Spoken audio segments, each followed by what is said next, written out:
Hey there, fellow pwners. Welcome to MasterofPwnage's Art of Total War.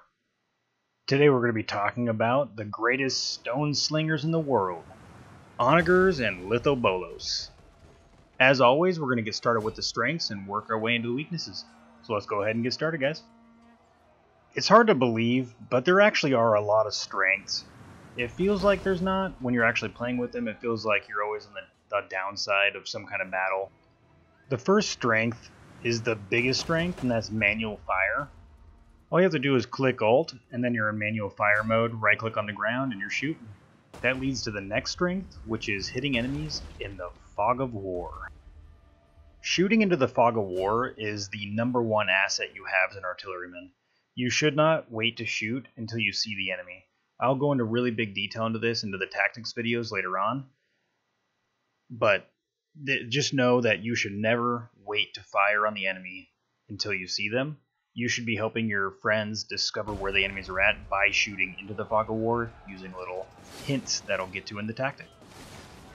Shooting into the woods doesn't seem like a huge asset because there are debuffs, which are obvious. The rocks will hit the trees and not hit the targets.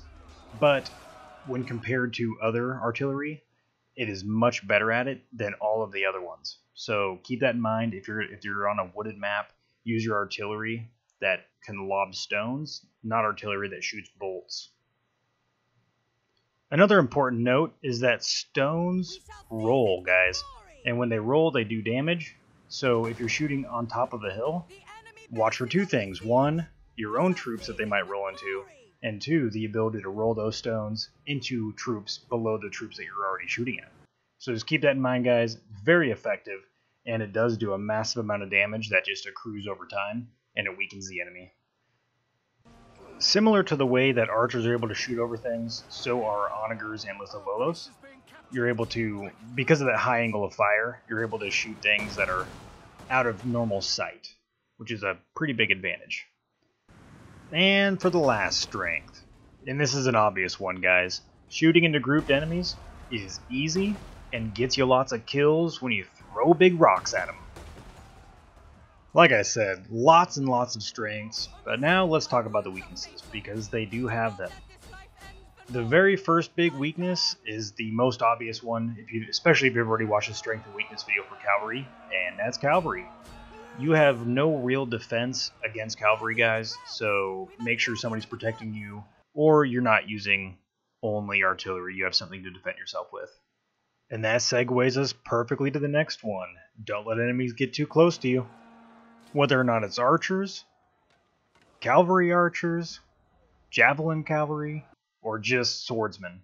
And that's because as the enemy closes in on you, there is a minimum distance you're able to shoot. And you'll see that in the last video here, that I'm just not able to shoot those guys because they're too close.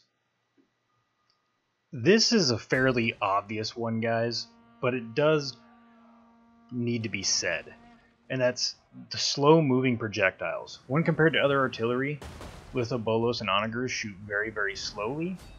And that's a major issue when you're trying to lead something, especially if it's a fast-moving enemy, like a light infantryman, or like we said before, the biggest enemy, Cavalry. Cavalry are very challenging to hit, especially because they can change the direction very, very quickly, making it near impossible to actually hit them from a very long distance.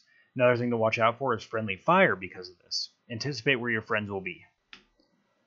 Also notice that when the marker is green, that means it's ready to fire. As soon as it turns red, that means I've clicked it, and now you're just waiting for them to actually impact. So the further away you are, obviously the longer it takes to get there, but just think about that when you're trying to lead something. The last weakness is that they are very, very, very, very, very slow. Brutally slow, guys. So be very aware of where you're choosing as your spawn point when you're using artillery, because if you have to move them to get into place, you're going to be out of it for half the game just trying to get to where you want to be so that you can fire appropriately. Well, I hope you guys learned something new, and please subscribe if you haven't already. Until next time, brothers, pwn on.